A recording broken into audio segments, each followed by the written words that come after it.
let's dive into this last little headline that we got to cover. And it's one that I think is pretty interesting, man. I mean, can Indy make a run without Anthony Richardson? So unfortunately on the Indy side, their rookie quarterback who they drafted 4 overall, who has been balling out so far this year when he's been on the field, but he has not been able to stay on the field too often, and he ends up with an injury on Sunday that's looking like it's going to keep him sidelined for 4 weeks, as he's probably headed to injured reserve. So you can't love that as a Colts fan, but yeah, Jonathan Taylor come back this past week, and he's going to keep getting involved more and more. I mean, he missed all of OTAs, he missed all of training camp, he missed all of preseason, and he missed the first 4 games of the season. So he needs time to get adjusted. He needs time to get worked back into the offense. And until then, I mean, Zach Moss has looked great in his absence, dude. So what do you have? 2 touchdowns this past week? 100 yards? Yeah. Just destroyed that Titans D. Yeah. And it was funny to look at all my sleeper feeds and see that Zach Moss was dropped right before the game. That was a lot of fun because I saw that in like 3 or 4 different leagues that I'm in. But I just think what it comes down to, I think Shane Steichen is that guy, dude. I think Shane Steichen, we didn't realize how good of a hire this was coming out of the offseason. It was an under-the-radar one. Yeah. And I think it's because it's the Colts. Yep. You know, the Colts always hire those sneaky guys that you're just like, they're not a flashy guy. Like Jeff But Saturday. then they end up like, well, I was going to say Frank Reich. But same, but different. Yeah. But, yeah, I think that they do a really good job when it comes to the coaching style that they bring in and how they implement that into each and every week and each and every game. And in that division, you know, it is kind of an up for grabs division. I still like the Jags. I think the Jags still win that division. I just don't think the Jags have looked as good. Minshew Mania, man. Yeah, I mean, Minshew Mania is going to be he's here. I mean, he's going to be the starting quarterback for the Indianapolis Colts for 3 weeks. 4 weeks, but they just traded for Kellen Mond like an hour ago. Former Viking. Yeah. So that you gotta love that. They're stacking up their QB room in the absence of Anthony Richardson. But I don't think you need Anthony Richardson for this team to win games. I mean, Anthony Richardson exited early against Houston. He missed at Baltimore, and he exited early against Tennessee. The Colts won all 3 of those games. And yeah, I know. Without and I invested a lot into Anthony Richardson in fantasy this year. I think, and it hurts me.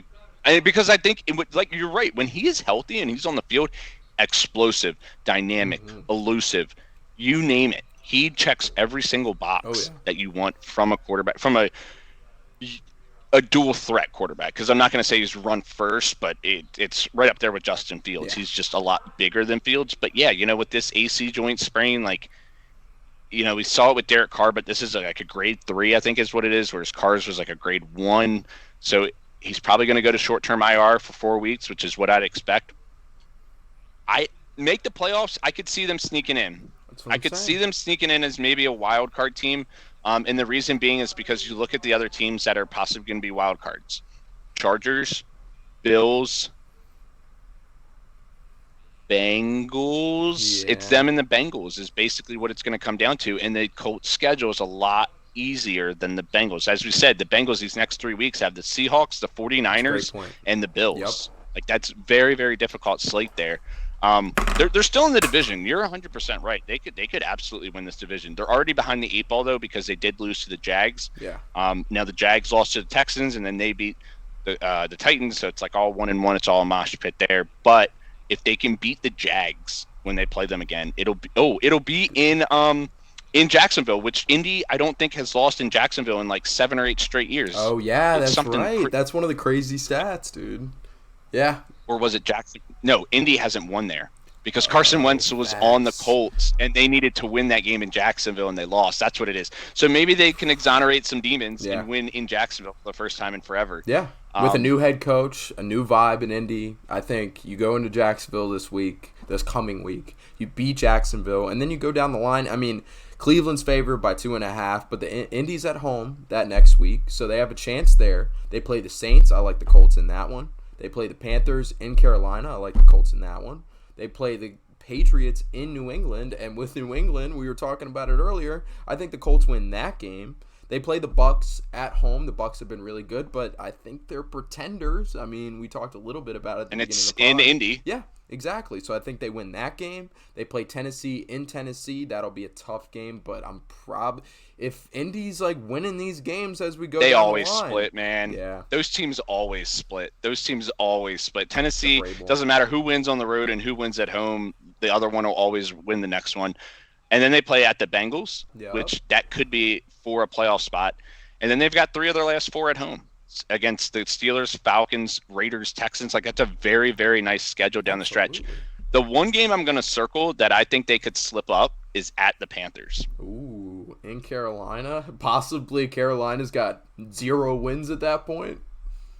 Frank Reich revenge game. Ooh, I like that. Okay. I mean, he's going to know. That's going to be my pick, that they might slip up right there. And I think it's no, it's 2 weeks before their bye. I was going to say, I thought it was right before their bye, but that could circle that as a possible slip up for the Colts. But yeah, no, you're right. You know, their schedule sets up really nicely. Obviously, you can't just be like, oh, win. You got to take it week by week and game by game.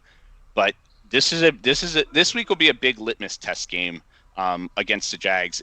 It's a revenge game for Minshew. Yeah. You know, so maybe he's able to Minshew magic. Maybe we get some of that. Yeah. I really like this Jags team right now on paper, and I think they showed it last week that they're up there as one of the best teams in the AFC. You know, beating the Bills, and they were up in that entire game. Yeah. The Bills tried to make it close at the end, but they looked really good in that game. They did, and they turned it around because the Jags had not looked like themselves for the first. Oh well, they lost to the seasons. Texans. Yeah. They laid an absolute egg against the Texans, and they lost. The other game they lost was to the Chiefs. So, I can't really count that too much against them, but the game against the Texans was just abysmal. Yeah, I mean, Jacksonville's favored to win the division right now at -120, but I definitely can see the Colts sliding in as a wild card team in this AFC. And despite not having anything... They could win the division. I'm not saying that they couldn't. I'm saying I'm taking the Jags right now, but, if I was to pick a second team, I'd pick the Colts because I don't trust Tannehill, and as much as I like what the Texans are doing, I think they're still a year or 2 away. Yeah, there's going to be a fall-off in Stroud at some point. He can't keep doing this. I mean, he's a rookie quarterback. Right.